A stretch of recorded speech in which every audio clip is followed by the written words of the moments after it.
Aha! Doctor.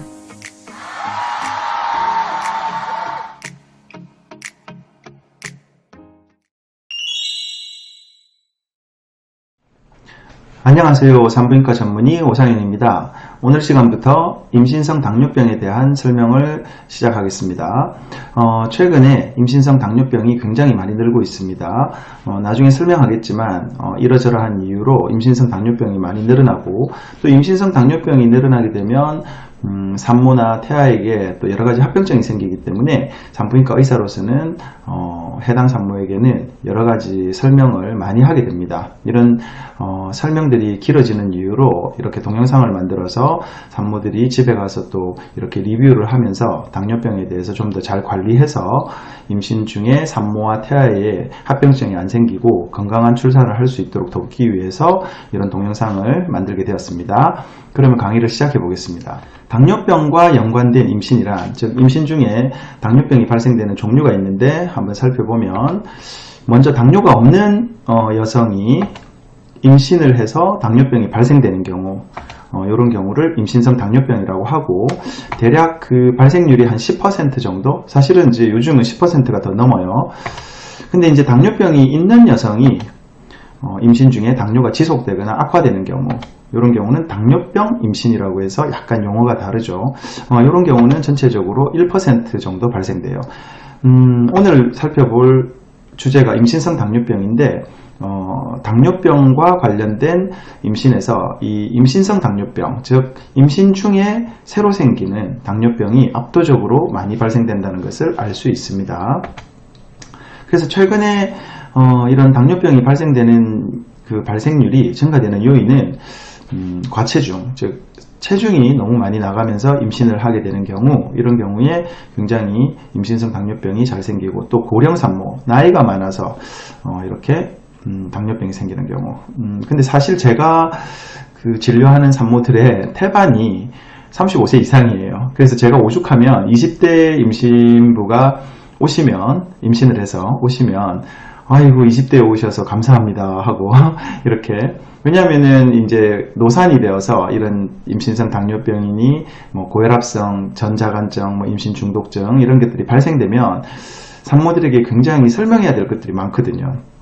근데 20대 초반, 20대 중반, 이런 20대 여성들은 합병증들이 잘 안 생겨요. 그러다 보니 당연히 진료 시간을 단축시켜 주죠. 그래서 산부인과 의사 입장에서는 굉장히 고마울 수밖에 없는데, 여튼 임신성 당뇨병이 늘어나서 저도 여러가지 설명들로 진료 시간이 길어지고 해서 진료가 끝나고 나면 많이 힘들죠. 근데 어쨌든 오늘 동영상을 통해서 또 진료 중에 설명하는 내용들을 한번 다시 복습해 보시고, 어차피 우리는 또 건강한 임신을 위해서, 건강한 출산을 위해서 최선을 다해야 되니까요. 근데 어쨌든 발생 증가 요인은 비만과 고령 산모, 이렇게 알아두시면 되겠고, 2019년도 어떤 또 자료를 보면 2010년도에는 임신성 당뇨가 한 3만 명 정도 발생됐대요. 그런데 2019년도에는 5만 명이나 한 10년 사이에 굉장히 많이 늘었죠. 그래서 2019년도에 그 태어난 아기가 총 한 30만 명 정도 태어났거든요. 그렇다면 30만 명의 그 임신 중에 5만 명 이상이 임신성 당뇨를 진단받았으니까 대략 6분의 1이잖아요. 거의 뭐 15% 정도? 15%면 산모 100명 중에 15명이 임신성 당뇨 이렇게 진단받는 거잖아요. 굉장히 많죠. 임신성 당뇨병의 이제 진단 방법에 대해서 한번 살펴볼게요. 선별검사. 이 선별검사는 50g의 경구 당부화 검사. 뭐 말이 어려운데 그냥 50g 정도의 설탕물을 먹이는 거예요. 그리고 설탕물을 먹이고 1시간 지나서 얼마나 몸에서 분해를 하는가. 뭐 이렇게 이제 보는 검사인데, 이 선별검사라는 의미는 모든 임산부를 대상으로 먼저 검사를 시행한 후에 위험도가 높은 산모를 걸러내는, 찾아내는 검사예요. 그래서 검사 방법은 24에서 28주 사이에 시행을 하고 식사 유무에 상관없이 어느 때든지 시행한다. 사실 이 선별검사는 금식 검사는 아니에요. 금식을 꼭 해야 되는 검사는 아닌데, 그래도 저는 이제 노파심에 직전에 뭐 빵이나 과자나 뭐 사탕이나 또는 뭐 탄산음료나 이런 거를 잔뜩 먹고 오시지 말라고 주의를 주고 있죠. 혹시나 노파심에 또 애매하게 결과가 나오면 뒤에서 설명할 진단검사, 3시간짜리 귀찮은 검사를 또 해야 되니까 일단 50g의 설탕물을 5분 내로 마시고, 그다음에 마신 후에는 물도 마시지 말아야 되고 희석되니까, 그다음에 가만히 앉아 있어야 돼요. 막 돌아다니고 이러면은 분해 속도가 높아져서 정확한 당 분해 능력을 평가할 수가 없거든요. 그리고 1시간 뒤에 이제 피를 뽑아서 측정을 하게 되는데, 검사 양성 기준치가 140이에요. 140mg DL 이상이다. 그러니까 140 이상이 되면, 그러니까 140부터 일단 비정상으로 판정받는 거죠. 그러면 이제 이렇게 선별검사에서 비정상 판정을 받게 되면 이제 다음 진단검사를 하게 되는데, 대신 그 고위험 임신군 같은 경우 이제 이 당뇨가 잘 생기는 또 고위험군이 있거든요. 이런 고위험군의 양성 기준치는 130으로 봐요. 근데 그럼 그 고위험군이 어떤 게 있냐 하면, 이전에 그 4kg 이상의 아기를 출산한 분만력이 있거나 현재 임신 주수에 비해서 아기가 굉장히 이제 거대인 경우, 좀 큰 경우, 그 다음에 선천성 기형아를 출산한 적이 있는 경우, 그 다음에 원인 불명의 사산을 분만한 적이 있는 경우, 당뇨 가족력이 있는 경우, 임신성 당뇨를 이전 임신에서 가지고 있었던 경우, 그리고 비만, 양수과다증, 이런 기준들을 쭉 체크해서 이분들은 임신성 당뇨 검사 그 선별 검사에서 140을 기준으로 하지 않고 130을 기준으로, 즉 좀 더 엄격하게 진단을 적용시킨다는 거죠. 그래서 이렇게 선별 검사 기준을 의사 선생님들이 체크하게 됩니다. 그래서 이제 선별검사는 이 글로오렌지라는 150ml에 해당하는 약을 먹어요. 이걸 마시고 이제 1시간 후에 피를 뽑는 검사를 하죠. 그래서 실제로 이제 제가 병원에서, 저희 병원에서도 이제 이 글로오렌지 보이시죠? 이걸 갖다가 산모들에게 마시게 하는데, 사실 저는 한 번도 안 마셔봤어요. 그래서 오늘 한번 마셔볼까 생각을 합니다. 그래서 제가 이제 이게 땄어요. 따서 보이시죠? 이렇게 따가지고 색깔이 아니 오렌지색이네요. 이렇게 보면, 그래서 오렌지인가 봐요. 이렇게 보이시나요? 오렌지. 오렌지. 색깔이 노란색인데 한번 마셔볼게요.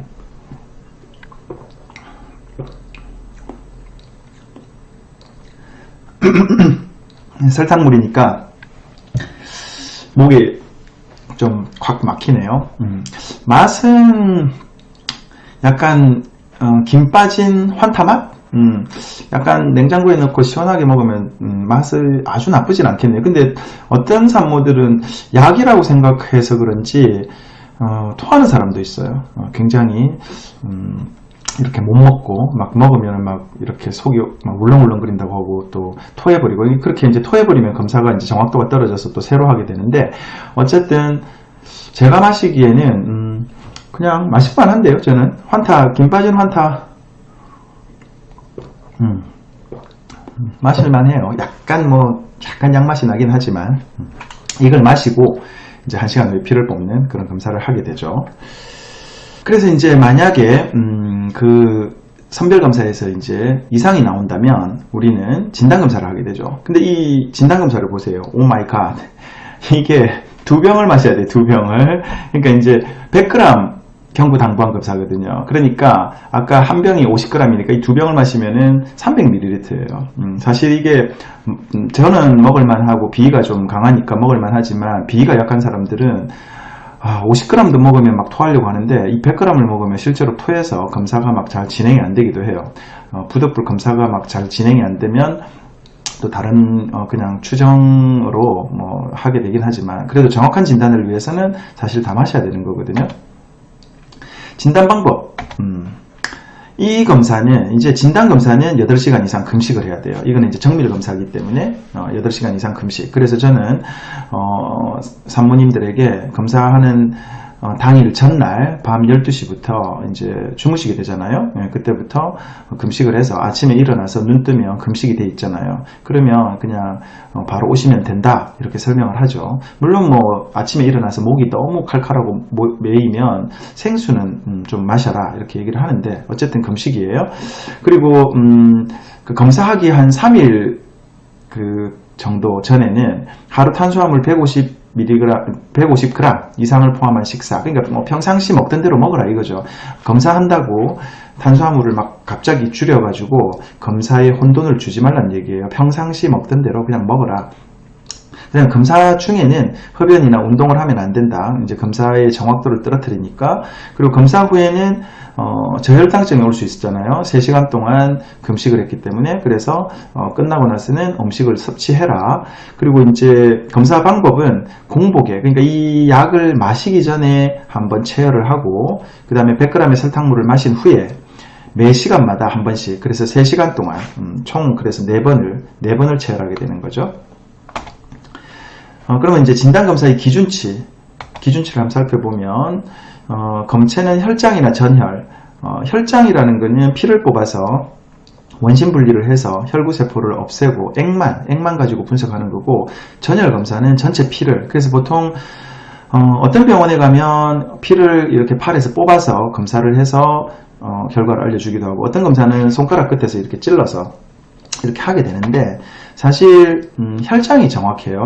원심 분리를 돌려서 분석하는 게 전혈 검사, 즉 손끝에서 이렇게 이제 하게 되면 이게 오차가 많이 나요. 그래서 검사 결과가 신뢰도가 상당히 떨어지기 때문에 저희 병원은 혈장에서, 그래서 혈장에서 검사를 하기 때문에 기준이 전혈 검사와 좀 다르죠. 그래서 95 공복, 그 다음에 1시간 180, 2시간 155, 3시간 140 이 기준을 비교해서 이제 그 해당 산모분의 그 결과가 나올 거 아니에요. 그래서 이 검사를 해서 총 4번의 검사 중에 2개 이상이 이제 비정상적으로 높을 경우 확진을 하게 되죠. 그럼 2개 이상 비정상적으로 높으면 산모님은 임신성 당뇨로 확진되었습니다 하고 이제 통보가 가게 돼요.